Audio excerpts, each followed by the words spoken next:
So, welcome to this session on cloud optimizing your database app. It's great to see that so many people show up. We can clearly see a trend of the number of people to come to any kind of cloud-related talks over the years. It's been kind of steadily increasing.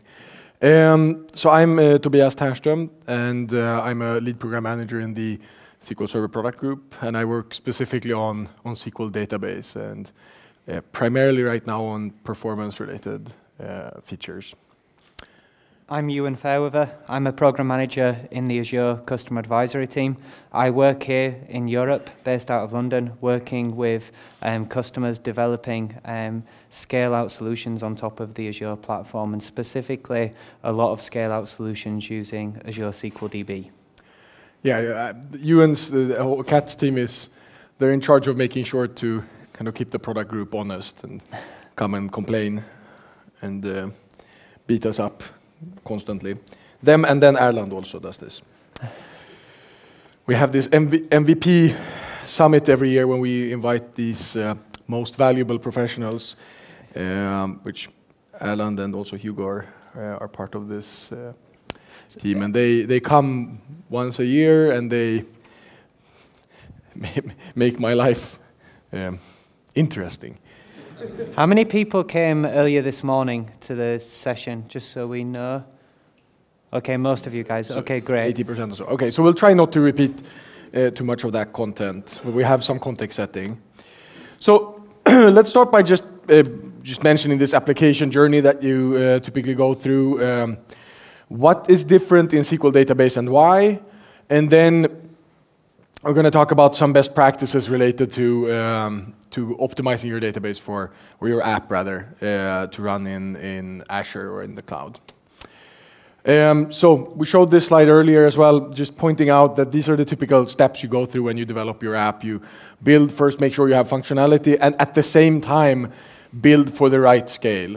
And like I mentioned this morning, this is important to note that you typically think about scale at the same time as you build functionality. Otherwise, it's a core principle of software development is really that you don't do performance optimizations in the beginning because you'll end up just writing too much code, right? And overcomplicating things. But you do need to think about scale early on, and then make sure you can do the operations of the app, and then you continuously, iteratively worry about performance and bringing cost down. And there are three different ways that you can run SQL Server. There's really running it on the raw iron, if you will, on a dedicated machine, in a VM, either in the cloud or hosted by yourself, or as SQL Database. And this lower axis is the amount of control that you get, whereas here, you can, I want this particular memory, and I'm going to use this Fusion IO card, and I'm going to do this and that and the other thing, and you can do exactly what you want. And as you move to the right, it becomes more of a declarative model where you say, okay, you can buy certain things, but not exactly everything, right? And you also work more towards shared resources as you want to bring kind of cost down. And then, as we mentioned this morning, we have introduced in preview a premium version of SQL Database, or it's really a property of the database. You say, hey, this database, please make it a premium one, and then you can basically pay for more resources, but still use the same programming model, and you can go in and out of this edition, if you will. So, what is different in SQL Database and why? And this comes down to the whole notion of bringing cost of running your application down. And the traditional model of hosting applications is you buy enterprise-grade hardware, right? So you buy these huge boxes, you buy these top-of-the-line switches, all of these things, and then you install your app and you run it there. And this is absolutely great for getting a stable environment. The problem is it makes it harder to bring efficiency up and cost down, right? So at some point, I'm sure most of you have gone through this, that I run my app in this data center, if you will, or in these applications, and then you start thinking, why do I really need a server per database or a server per app? Could we maybe put more of them together? And then you get into this, okay, how do we do this? So in the Azure data center, it's in the cloud principles. So this is the same thing kind of that our competitors do, the guys with the collars and the bookstore, right? They buy a bunch of cheap machines, if you will, and cheap, low cost. It's not this, and by low cost, it's, you think about thousands of dollars or, thousands of euros. It's not the absolute cheapest machines, but it's also not a Superdome, right? Definitely far from that. But you buy lots of them. So we run thousands and thousands of machines in a data center, and that's where your app has to live, right? Which is very different from the left-hand side, if you will. So, first of all, there's a main difference in SQL Database versus SQL Server, whereas in SQL Server, first of all, what we sell is a license, right? You sell software and you buy a license, and you go install it yourself and set everything up and whatnot. Obviously, you don't do that in SQL Database. You buy a service from us, and we deliver on some sort of SLA and so on. But you also buy databases, right? Which is a very big difference from if you buy a virtual machine or if you buy an instance or a server. So we sell databases. And that means that some things are very different from SQL Server. So in SQL Server, you have this, MasterDB, MSDB, TempDB, and so on, right? And your user database has dependencies that go out to all of these. Like you use agent jobs, you use distributed queries or three-part names, all of these things, right? And this is true today in SQL Server. If I want to move a database, if I want to work on consolidation, right, I want to move databases around, you get into trouble, right? So how many of you have worked on actually moving databases between servers for various reasons? Okay, so most of you, right?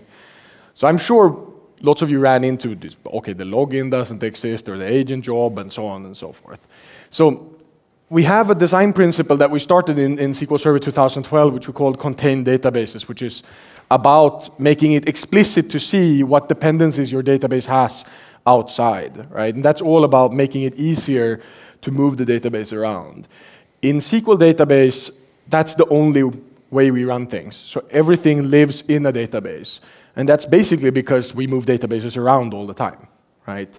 Just from efficiency standpoint. So that's one of the things you have to think about when you want to move in or build your apps on top of SQL databases, that a bunch of things don't exist because of this design principle.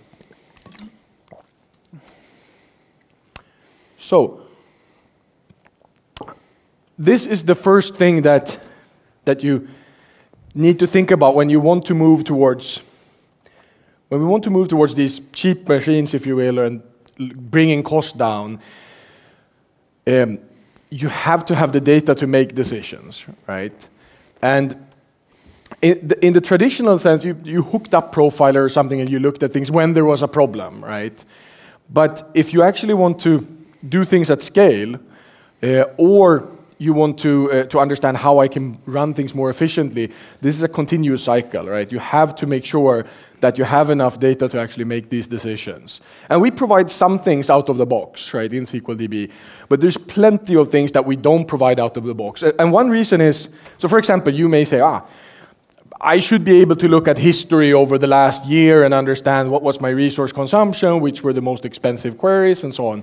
The problem is that obviously there's a cost to us, right, resources to just track this, right? And there's another cost, which is, okay, we need to store that somewhere. And that makes it instead an active choice for the customer. You have to decide, do you want to pay for that or not, right? So it's nothing that's enabled by default. We do have some views that Ewan will mention where you can get some information, but it's definitely not enough, right? So instrumentation becomes really, really essential so that you can learn what needs to happen. And so my team actually does this for SQLDB, which is gather a bunch of statistics so that we can understand what we're doing right and what we're doing wrong, right? So that we can continuously improve the service, improve things like load balancing, resource governance, and what have you, right? And it might be interesting to just know, the way we do this today is we have these thousands of machines. They all emit certain X events, right, into files that we then move immediately to Windows Azure Blob Store. And then we use Hadoop to basically run queries on top of these files. And some of the information we then move into a central data warehouse so that we can do further analysis. So we really use all of these things ourselves to just understand what's actually going on.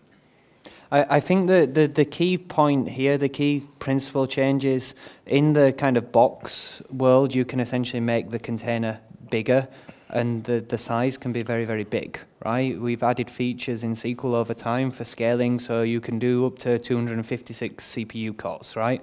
An 80-core box is not seen as that big on premises anymore. Whereas within the cloud, yes, we've increased the container size with premium, but it's always going to be somewhat smaller than, like Tobias said, the kind of DL980 size machine, you know, that you can get in the on-premise environment. So that means for a large workload, you're going to have tens or hundreds of databases. So really investing in this pipeline allows you to get as close to real-time insights as possible, so that you can then understand kind of what's hot and what's not, because the kind of key thing that you want to do here, especially if you're either in a consolidation environment or you're a SaaS ISV provider, who are one of our most common type of customer, what they want to do is they want to figure out where are the kind of cold tenants that I have who are, you know, their databases are particularly cold, and I want to pack as many of those as possible within the container. It's kind of the same principle if you're shifting things from one country to another. Anyone who has done an international relocation will know that you get a kind of, typically the relocation package is you get this size of container that you can move your stuff. Now, it's up to you how much stuff you put within that container, but if you put a smaller amount of stuff, the cost per unit effective for you that you're shipping is much higher than if you fill the container to the maximum. So by doing this type of process, it allows you to continuously go through that loop and then drive down your kind of cost of goods sold. Yeah, I worked very closely with the Access team before. So Access in Office 2013, when you create, it's called a web database or something like that, you actually get a SQL database. Now they obviously have now hundreds of thousands of these databases. So when you get to that scale, you have to be extremely good at this stuff to understand how to make things run efficiently. You also warnings and these things become very important, because when you have thousands and thousands of things, one of the databases may be suffering a lot, right? You may have a bug in your app, or we have some sort of issue. And it's very easy to have noise that drowns that actual incident, or that actual incident actually drowns in noise. So noise reduction is a really, really important thing. Once you start, the first step is you start collecting all of this data, and then you see, crap, I have too much of this stuff, how do I understand things? And that becomes a very, very interesting journey. So why don't you explain this? Yeah, so one of the things to remember is really, in the cloud world, it's all really about correlated insights. In the kind of on-premises world, we can really kind of reduce the variance in terms of network communication and multi-tenancy effects between the various different tiers, right? Because we control everything. I can go and basically get the best switch and make sure that I have a dedicated path and redundant path and all of these things. And I really don't really have to worry about anything other than the switch failing up, and I can have a backup and all of these things. Within the cloud environment, you're essentially increasing the amount of latency, going from microseconds to milliseconds, and you also typically have these kind of geographical effects as well. Typically, your user is connecting to a data center that may be in kind of Northern Europe or, you know, Western Europe, wherever it is. So really being able to capture that insight and correlate it from all of the different tiers that make up your application becomes really important. So the first stage in that really is taking that information from kind of Azure SQL DB, but also having a consistent framework at your application layer as well, and specifically around your data access layer. And by doing that in a consistent way and giving your developers a really easy way, so that every time they create a new object and under the covers goes and basically does some call into SQL or into cache or wherever, if you can actually record the time for any kind of cross-service boundary calls, it allows you to do really interesting things. And this approach here is really about using this stopwatch approach. So, define the start time, define the end time, and basically log that somewhere. And basically what we're doing here is we're using a logging library, which is an asynchronous fire and forget. And that actually gets logged and collected by Windows Azure Diagnostics. And basically we log that on the local machine, and then the Windows Azure Diagnostics agent comes and picks that up and puts that in a storage account. And in the telemetry implementation, which is provided in Cloud Service Fundamentals, basically what we do is we go and we collect the information from that storage account and also from all of your Azure SQL databases. And we tested it for Pottermore, which goes up to 500 databases, and we have other customers that have gone beyond that. And what that allows you to do is, if you hit a problem, you can do things like say, is the problem that one specific database has gone down and all of my app servers are getting errors at a certain level because of this one database?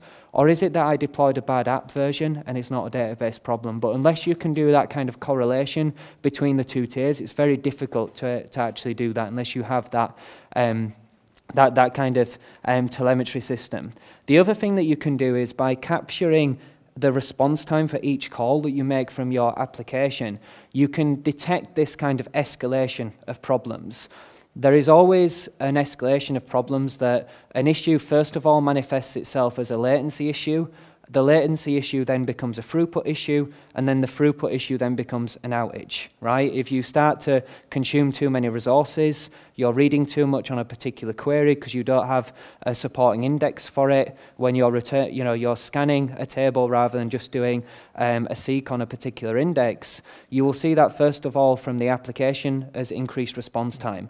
Then as you start to add more users to that, the throughput will begin to decrease, and then eventually you may get throttling and all of these things. And really by having that, you can say things like 99.9% of my customers are getting response time of 200 milliseconds. The kind of long tail at the end are everyone is getting a response time of less than 500 milliseconds. And you can start to do those kind of key performance indicators and define them so you can actually assess, how does my application change as the number of users I have increases? How does it change? Am I getting any variance? What is that variance caused by? But unless you do these kind of primitive building blocks at the beginning in your app, it becomes very difficult to fit that in, because if you don't have a consistent logging framework, it's very hard to then go and pull that kind of data into some structured format in a data warehouse, which you then can query. Yeah, and it's the other thing is there's kind of 3 stages to this. So this becomes like a stream of stuff, right? A log stream. So you want probably to have some things where you could use Stream Insight or some sort of application to analyze the stream as it comes. So if it's something that is really, really bad, that can alert and do something immediately, right? Yeah. And then you put everything in storage, right? So that you can go and Hadoop over it if you would like to. And then you have key things that that you want to report on continuously. That's what you put into the data warehouse. And you have to become very good at kind of seeing where do I do each of these things, and what data can I throw away? Because obviously if you can throw things away, that makes life easier. And shoving everything in the data warehouse is typically not a good choice, right? You're gonna run into other problems later on, as I keep beating our data warehouse team over the head with. Okay. So basically, we talked about the DMVs in the earlier session, but basically if we break them down here into the different kind of database level DMVs that we have and how we use them. So the approach that we're typically taking, first of all, is using the application data access layer instrumentation to understand the response times from my application. And then we're using the Azure SQL Database DMVs to understand resource consumption and understand what is consuming those resources within the database. So the usual suspects, right? Query stats, SQL text, the query plan, and then DM exec requests to understand kind of locking and blocking issues. And then once we identify that subject, it's basically the same as we do on premise, right? We set statistics IO and time on, and we can execute that in in isolation. And if you go to the next slide, and if you look, this is an example where about 2 years ago I got called to a customer who said, my Azure SQL database is not performing very well, and it was a web application, and like most applications that deal with multiple languages, they had this concept of a translation table. And basically, if you look at the top, number one, the get translation table was consuming an order of magnitude more CPU time than any of the other queries. And when we looked at the kind of average execution time, average CPU time, number of reads, all of those things, we were able to see that fundamentally it was missing index. They didn't have a covering index for this, right? And basically we can do the kind of normal stuff and ensure that we actually fix that and we get a good plan that generates that. But basically that combination of kind of application insight and also the kind of Azure SQL DB DMVs allows us to go make those kind of judgment calls on what's the low-hanging fruit that we should go and optimize. Okay, so let's go into talk a bit more about this performance and cost side of things. And we'll talk about something that you can go obviously in all of these standard things that you do today with optimizing indexes and queries and denormalizing and normalizing and all of that stuff obviously still applies, right? It's still SQL Server in the end, right? And it's still a relational database. But these things are kind of things that get even more important in SQL DB. So making your app resilient to failures, minimizing round trips, and caching. So first of all, this connection reliability thing. So one thing is obviously we buy lower cost hardware and put in our data center rather than super domes. But it's also, as part of this, bringing, if you compare, so we have these two editions, if you will, of SQL DB today. So we have this web and business, which we basically over-provision databases on machines to be able to bring the cost down. And at times you can have basically very sketchy performance because there's too many active databases and then we have to go and load balance, right? Or you can buy premium and then you get reserved resources and that doesn't happen, right? So obviously if you want to run your app as low cost as possible, you want to be in whatever is the lowest cost offering that will still solve the problem for you, right? And we see a lot of the bigger Azure DB customers use both of the offerings, right? But one thing that is connection reliability, because of the fact that we load balance things, and because of the fact that we have gateway machines that basically handle your connection and protect the system from DOS attacks and things like that, your app will run into more connectivity issues than it does traditionally, right? And it's important to think about this when you develop your app. So you have the user, right, the dude or dudette behind the keyboard, the client application. You have maybe some sort of application server, web servers, etc., and then you have a database server, SQL DB in the end. All of these things are unreliable, right? And we can't do much about the user, right? So they could die behind the keyboard. The client app can clearly crash and can run into issues. Web servers, application servers can run into issues. Obviously, SQL DB or SQL Server can run into issues. Network can run into issues. So we say all of this is unreliable. And the one thing that we can trust is that we will not lose data, right? So that whenever you know something is committed, right, then it's durable. And all of this other stuff is not durable, like the user forgets and etc., right? So when you look at what can happen, right? So we have a web server here and it wants to run some sort of query against SQL DB or an app, whatever. If my goal is to make sure that the user doesn't see problems, right? You still want the user to have a great experience, right? Even if you want to bring the cost of running your app down, right? So user sits behind the keyboards and hits submit.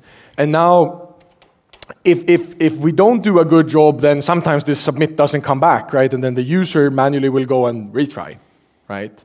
So the first step is you'll go, oh, okay, if something fails, probably I should retry. But this can be somewhat sketchy depending on what you're doing. So we'll send, one thing that can happen is the request doesn't get to the database, right? Somewhere along the line something happens. And in this case, right, request has not yet reached the server. In this case, obviously, retries for reads is safe, and even if you were writing something, that's also safe, right? If the request has reached the server, which is this case, right? So you sent the request, but the response didn't get back to the calling application. Then reads retrying is safe, right? Whereas writes is not safe, unless your write is idempotent, meaning that if I do it 100 times, still I'll have the same outcome, right? So inserts are a good example of things that are not idempotent, right? The problem is obviously that I don't know what happened, right? In my retry block, I don't know, I'll get a timeout, right? So I don't know, did the thing reach the server or did the response not reach me, right? Or did the server crash just after commit or just before commit, right? What actually happened? So this is not something that you will solve just by using transactions. So in order to make this type of scenario safe for writes, right? You'll need to implement a protocol like this. And this is something that I'm hoping that we will automate in the not too distant future, but it's still important to know about. And obviously this still applies for SQL Server, it's just that you buy these enterprise grade things, so it's very rare that it actually happens. So first of all, you assign something unique. You tag your request with something unique, right? So you could do this up in the web browser even. And then you send the request to the server. The first thing the server does is it checks if the request already exists. So meaning that once I get the request within a transaction, I'll store the request ID, right? And then I'll do whatever work is necessary and then I'll commit. So if someone tries to retry and the server already has the request ID, it knows this already happened, right? And we should not retry, which makes this all operations idempotent, right? Because I know if I retry, it's safe. I will never get duplicate inserts. So then I start a transaction, save the request ID, execute the request, commit the transaction, return the result. The client then sends a request, a transaction received message to the server, so the server can delete the request. Now you can obviously skip this last two steps, right? And you could have some sort of retention policy and say, well, I don't expect this retry business to go on for more than 10 minutes, so I'll delete anything older than 10 minutes.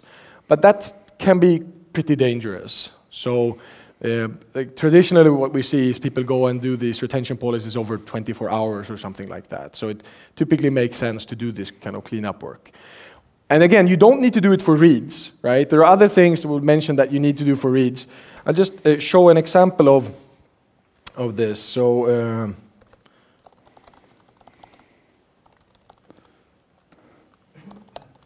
and this is SQL Server. So I'll just say I'll have a table called requests, and we have some sort of ID, unique identifier.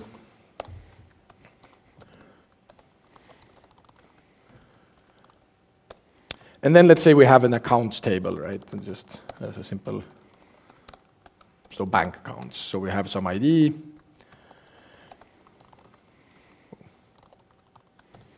And then a balance. And who needs decimals? That's just.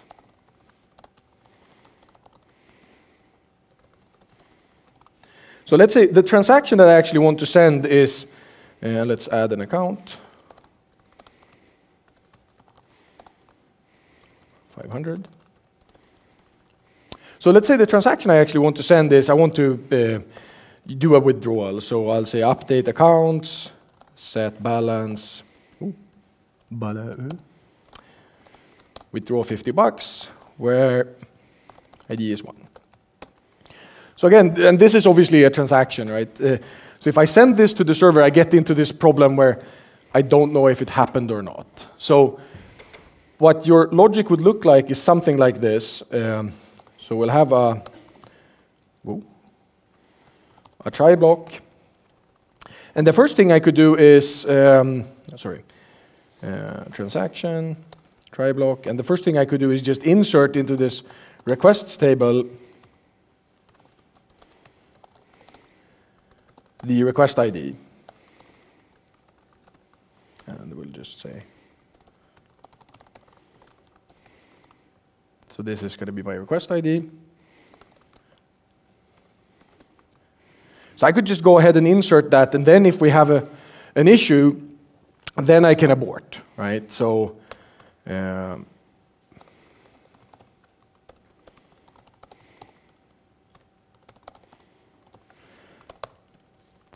here I will use, I have my eyes on you. So I'll throw an error and say a request already happened. And that will, and I don't actually need to do this within the transaction, that's fine. So I'll just throw that will abort, and then we know this will not continue, right? And then after this, I can go ahead and begin the transaction. I can do this, and then I'll just, oh, sorry, my bad. And then I can go ahead and do the actual work that I was planning to do and commit.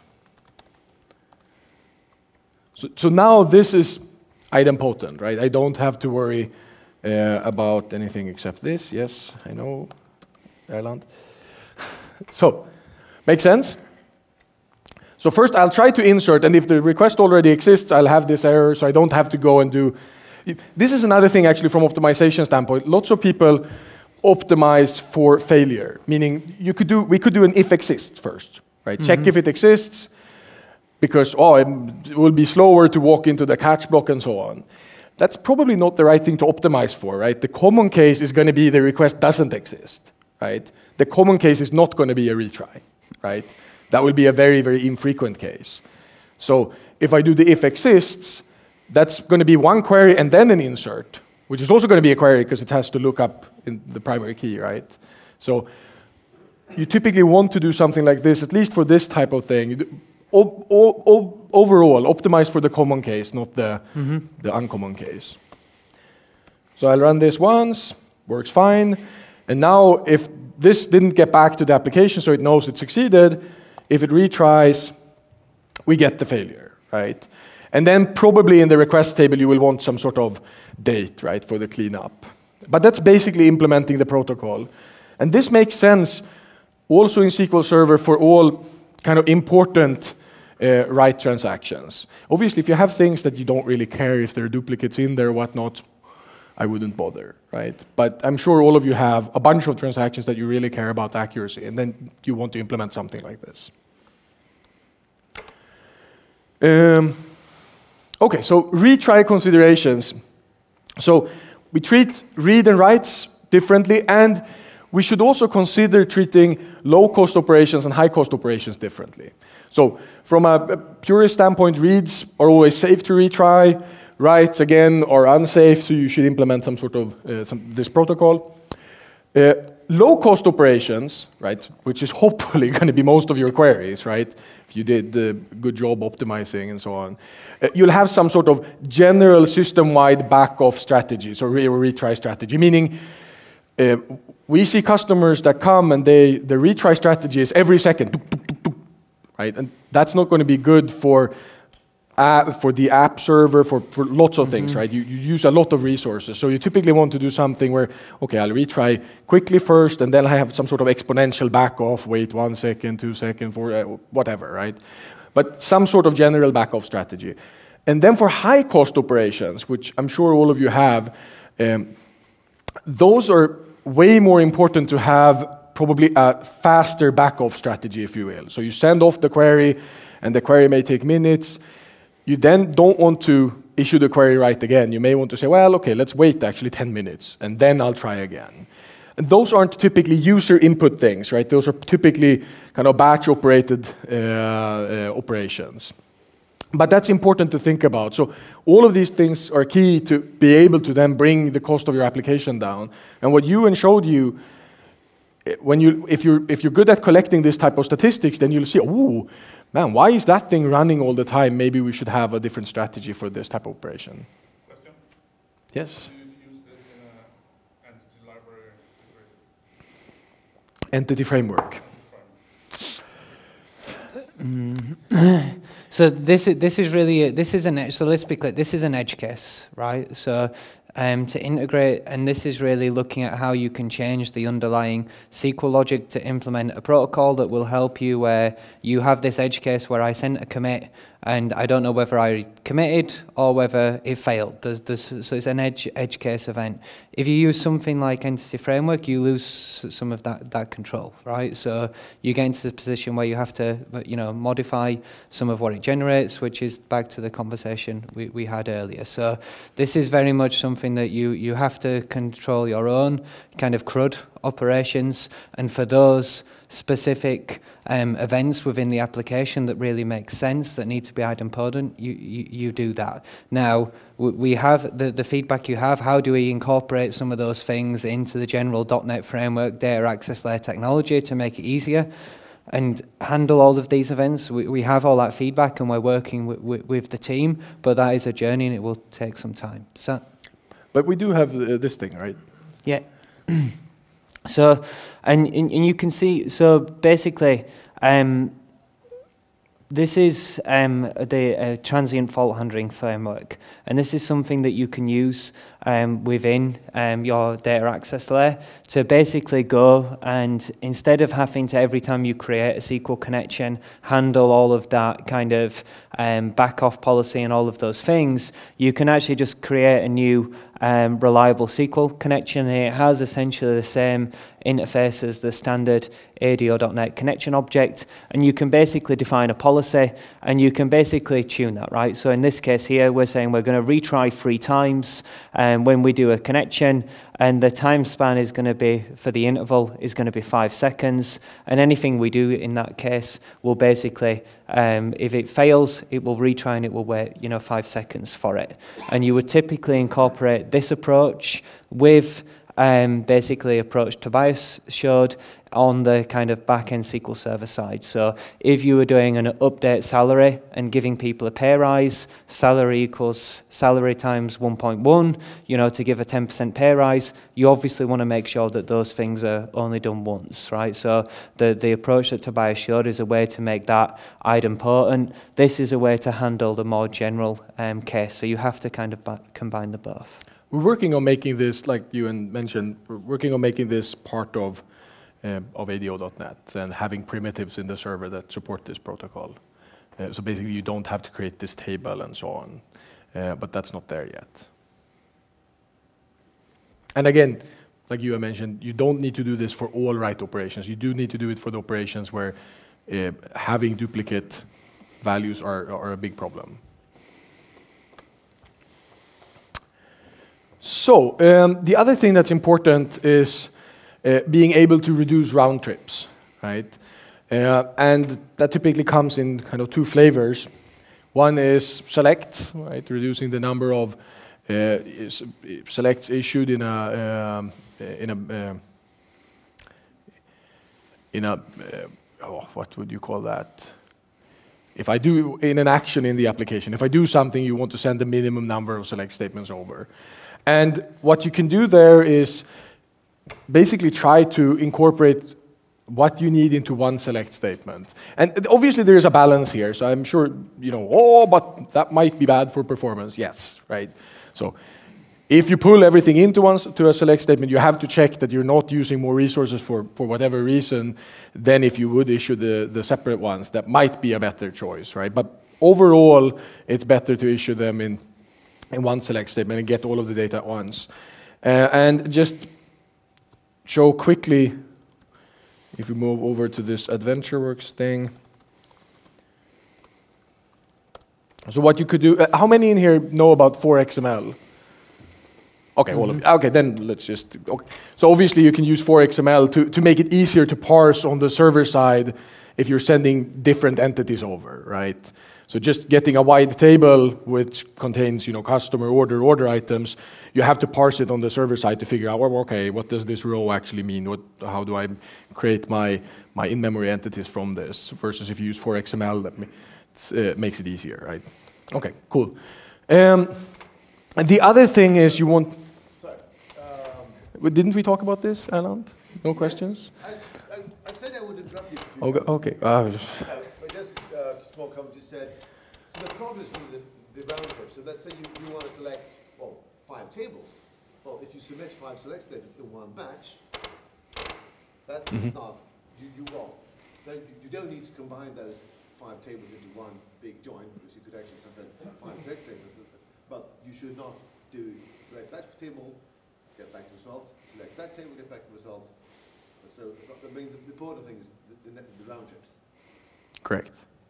Yes. So you can send the selects separately. It depends a bit on how you've written your app. Lots of apps can't consume it then, right? Yeah, of course. You need to be able to handle multiple results. I think there's a couple of things, right? There's connection pooling so that I don't re-establish connections all the time.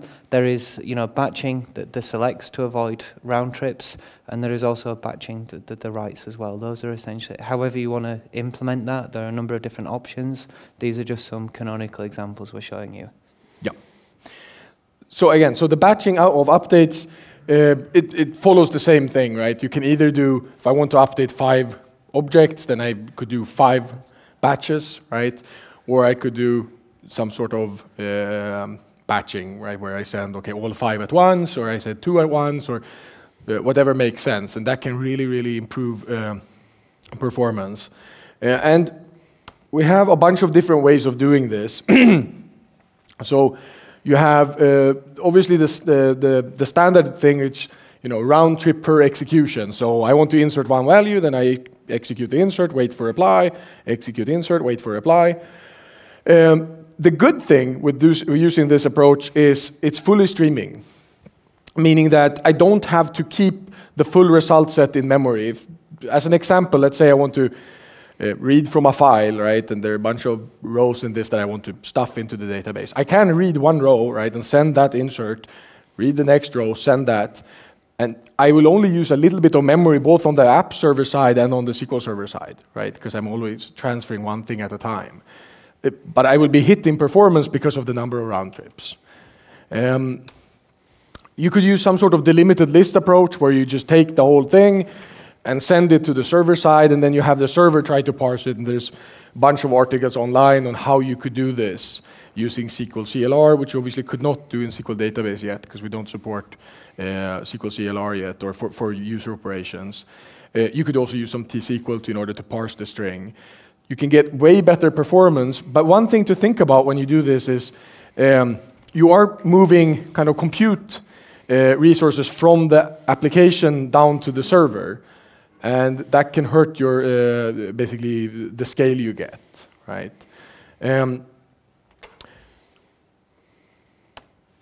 Then you can also use XML, which is more efficient than a delimited list for sure, which is basically I make the data into an XML structure, send that XML structure over, and then I use the nodes method on the XML type to basically parse it and make it into a tabular form so that you can shove it in a table. And that's typically more efficient than using a delimited list. It's also a nicer kind of programming style, if you will, or API, because you don't have to write all of this logic yourself. One thing to note, though, on both of these is that they're not streaming neither on the app side nor on the server side, because I take all of the data, which obviously has to go into memory then on the application, then I send it over the wire, and on the SQL Server side, we have to load it into memory in order for you to parse it, right? So deciding on the batch size becomes pretty important, and you get obviously a lag in the throughput because you have to load it in both places. And that applies to both of these. Yeah? Question? No? And then you have table-valued parameters. How many of you have used table-valued parameters? Okay, 50%. Good, good. So with table-valued parameters, I can make this stream at least half the way. So on the server side, we read what is sent to us over the TDS protocol, and we shove the data into a temp table, right? And once it's in the temp table, then we can start executing. So it's not streaming on the server side, right? Meaning you have to wait for the temp table to get populated before we go. But it is streaming on or it can be streaming on the client side. So I wanted to show an example of this.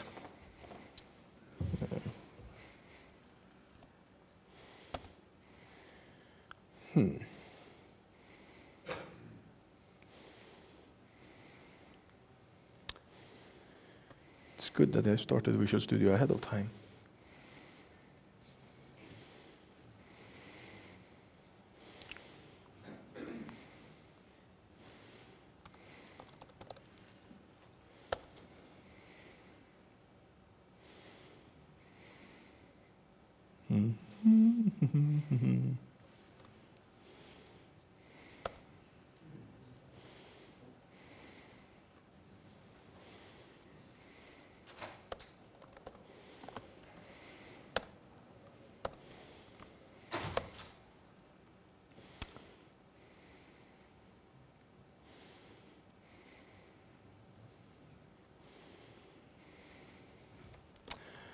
See if this works, otherwise we'll use Notepad.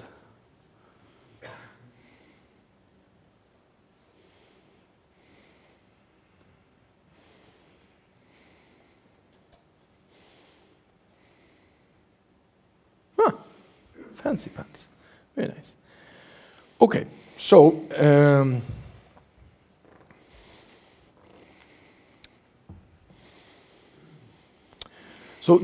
are two ways to use TVPs. So this is the kind of the easiest way, if you will, and but it's also the absolute non-streaming way. So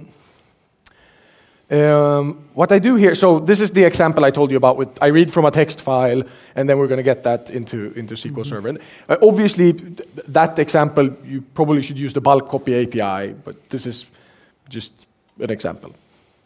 So what I'll do here is I'll create a data table that maps to a table value or a table type in SQL Server. So I've used the create type statement probably to create a table type that has two columns.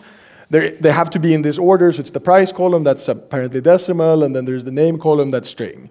So that type is created on the server side. So I just create a data table. I open a reader against the text file, and then I start reading it line by line. Apparently it's semicolon delimited, and then I just do data table add, right? So I add all of the rows into this data table, which means it's not streaming on the client side, right? Everything goes into memory. And then I open a connection, say I'm going to run this stored procedure, and I add one parameter which I say is SQL DB type structured, and then I say the type name. So that's the type I did create type on the SQL Server side. And then I just pass the data table, right, and go and execute. And the nice thing here is obviously the amount of code I needed to write, right? It's very, very little, right? And I can obviously, if I use data tables, this becomes very practical for me. And depending on how much data you send, it may not be a problem. The other way to do it is the streaming TVP. So in this case, I say the same things. I'm going to execute this stored procedure. I'm going to pass this SQL DB type structured, and the type name is test products table type. And then I say I'm going to pass, this is the value. And this streaming TVP type is just a class that I created myself that implements a certain interface that basically our ADO.NET provider uses to say, okay, I want another, I'm going to send whatever batch, 4 kilobytes for each call or something over TDS. So it's going to use this type to read until it reaches the buffer size. Then it's going to send and wait, and then it's going to use this again to read the next set of data, which means the only thing that needs to get loaded in the client side into memory is whatever I need to do in the streaming TVP type in order to send the data. So I pass that, and you can see how I pass that I'm going to use this stream reader into that instance. And then I just say execute. So if we go and look in this type, you can see how it implements IEnumerable of SQL data record. So that's the only thing that you need to do. You need to implement just IEnumerable of always of SQL data record. I pass in the reader, I have an enumerator, and then the only thing I do here is I create the SQL data record that has the matching format to the TVP on the server side, and then I do the same thing, right? I open the file, read the line, set the values on that one record, and then yield return the record. And now it's up to the ADO.NET provider to, get enough records to fill up the buffer and send, which means the only thing that I need to keep in memory other than whatever the ADO.NET provider does is one record, right? So again, this is kind of like that retry logic write case that we talked about. You shouldn't go and implement this all over the place, right? But when you know it's going to be larger amounts of data, or you know that you care about your memory footprint, it's definitely worth looking at this. And it becomes, it's your telemetry that will tell you to do this, right? So as long as you go by this application journey we mentioned, as long as you start out with designing your app, it has to have the functionality you need, otherwise it doesn't do what it's supposed to do, and it needs to scale so that I can add more databases or whatever. Then the telemetry will just tell me, okay, now everything is fine, then I won't go and touch the code, right? The best way to keep your app stable is don't touch the effing code, right? Will be good. But if your telemetry tells you, ooh, this is I need to upgrade my 1,000 databases to P2s, okay, which are what, $2,000 a month. Well, maybe look at the telemetry. Oh, this seems expensive. Oh, I'm in many round trips, not good. Okay, maybe I should do something like this. But it's important to be data-driven so that you invest your time in the right place rather than kind of do carpet bombing optimizations all over the place, because then you're going to introduce bugs and then people will yell at you. Any questions? Yeah. Well, other questions just come up. Comment, yes. I would like to, even if you have an on-prem app, this is still doing the thing to the left is not a good thing. When we had in our application, we had this way back in 6.5 and 2000. Well, 6.5, but it was never the choice, and we wrote a whole bunch of things for XML, and it was just so much better. Yeah. So I mean, doing the whole thing to the left, no, it's not defensible. Good comment. Thank you, Alan. This is new experience. Did you also? It feels good. Yeah. Now I don't know what to do. Okay. Do you want to add something? No, that's fine. Very good. And we'll make these examples available. And in the example, you also have all of this, how to do the XML and the other stuff. So the final thing we wanted to talk about is just caching. And this is the thing that will help you the most, right? So whenever you don't need to call outside of your component, I suggest you don't, right? So using caching is this the absolute best strategy to drive costs down. And so you want to cache aggressively, you just have to remember that caching itself is a business decision, right? So how fresh does the data have to be? And this is always the most fun to ask business decision makers. So you come and you ask, well, okay, you complained about performance, so we're here to help. And how fresh does your data need to be? Oh, it needs to be very fresh. It needs to be negative nanosecond fresh, real time. I never know what real time means, but it's very, very fresh. And you go, okay, no problem. I'll just go buy these 5 superdomes and extra everything, tutti con alles, and you will have, minus nanosecond, everything will be very good. And then they might ask, oh, what does one of those superdome things cost? Don't worry about it, don't worry about it. It will be nanosecond, very good. And obviously, at some point, they will find out that you're going to go spend a couple of million, right? And then they will, maybe, no, what did you say, seconds? Oh, seconds, yeah, then 100,000 crowns. Oh, minutes, I like minutes. And after a while, you'll get them to go and agree to some sort of reasonable approach. And it's actually, it's very good to use money as a discussion point, right? Because then they have to value, right, your time and the resources needed in order to solve the problem. So overall caching is important. And there are a couple of things that you can use in the database to understand if things changed, right? So that's typically what you want to do when you have some sort of caching strategy. You want to figure out, did things change or not? The other thing, why this is important is optimistic concurrency model it can help you get way better performance, right? Optimistic concurrency is, again, this whole don't expect, or expect failure, right? Build your app to be resilient to failure, but don't optimize for failure, right? Which is the kind of traditional thing. So how many, did you hear any sessions on Hackathon this week or in-memory OLTP? So that's all optimistic concurrency, right? So we check at the end, at commit, to see were there any conflicts, and if there were, then throw out one, right? We don't check up front. So there are no locks and no latches, and you get very, very good performance. But obviously, then you can have these update conflicts. So row version versus checksum. So do you have, how many have used row version here, or timestamp? Okay, 50%. And checksum? A few of you also. And then we have something called hash bytes. What's hash bytes? It's supposed to be hash bytes. It has byte. No, aha, computer humor. So what all of these three things can help you basically understand if something changed or not. And an example of where this is important is I get some data up to the client side, someone sits and mocks around with the data, and at some point you want to write it down, right? Then if something already got written to the database for the same record, you don't want to overwrite that, because that would be a lost update.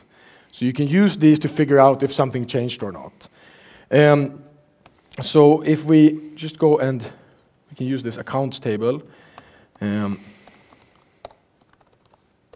we can add a few things. So add row version. And row version is one of these few where it's recommended that you call the column the same thing as the data type.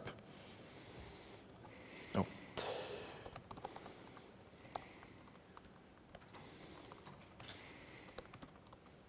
There we go.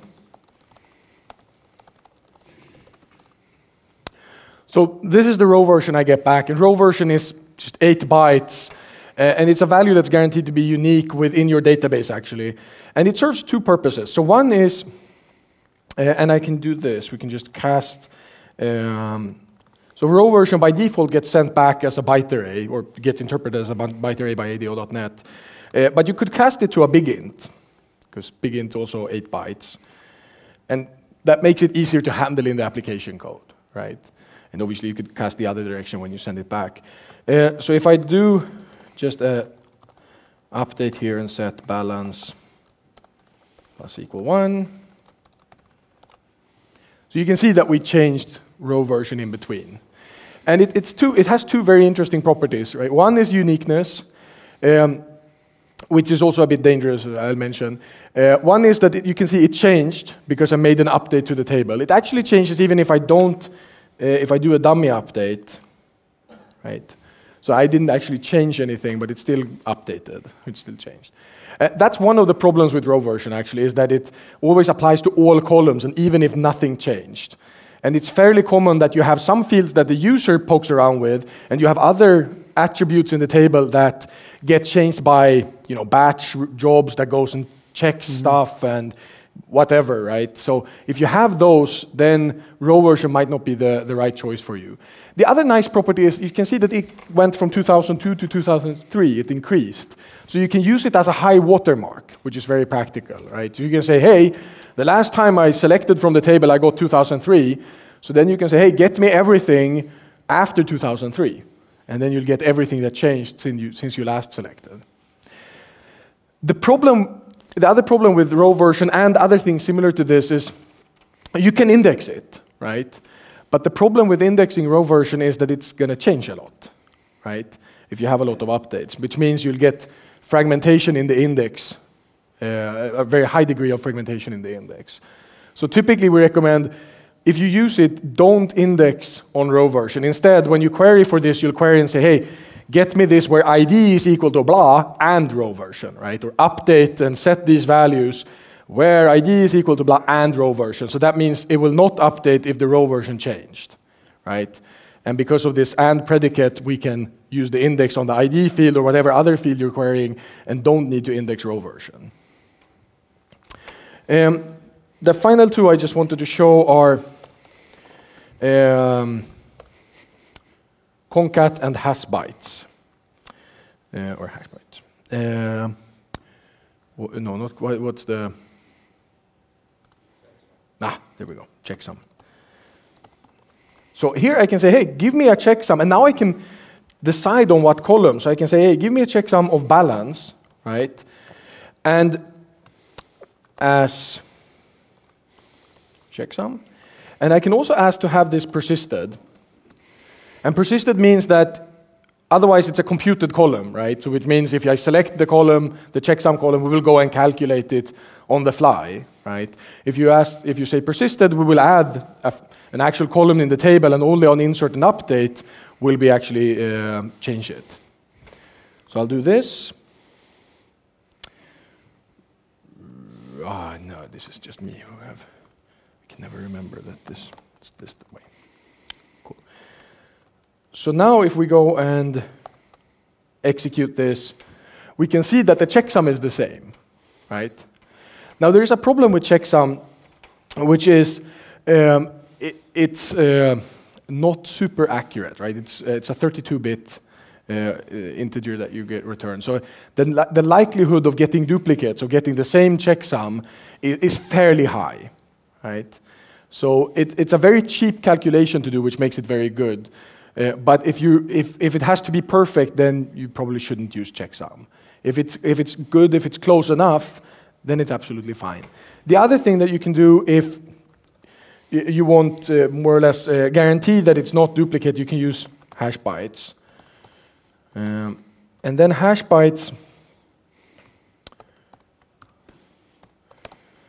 And the other thing that it's worth to mention here is, in checksum, I can have a list of columns. Give me the checksum for these columns. That's not supported by hash bytes, but we do have a fairly practical function that we added in SQL Server 2012, which is called concat. This was specific. Erland said, if you just add concat to SQL Server, then that's the only thing you need to do. That's the most important function. So concat is actually very practical. It's just concatenate these whatever columns, and it always automatically converts to string. So you don't have to think about the cast to string, right, all over the place. You just say concat all of these. Now, obviously, there's nothing to concat, so I'll just do this. And we will call it hash. Okay, just so I can do concat. Okay. So now again, if we issue this, we get the two hashes back, and because I didn't change anything, they return exactly the same value. And here we can see that we get different values back, and luckily the checksum was also different. Make sense? And because of the fact that I use persisted, it's not all that expensive, because I don't go and recalculate the hash every single time I select it.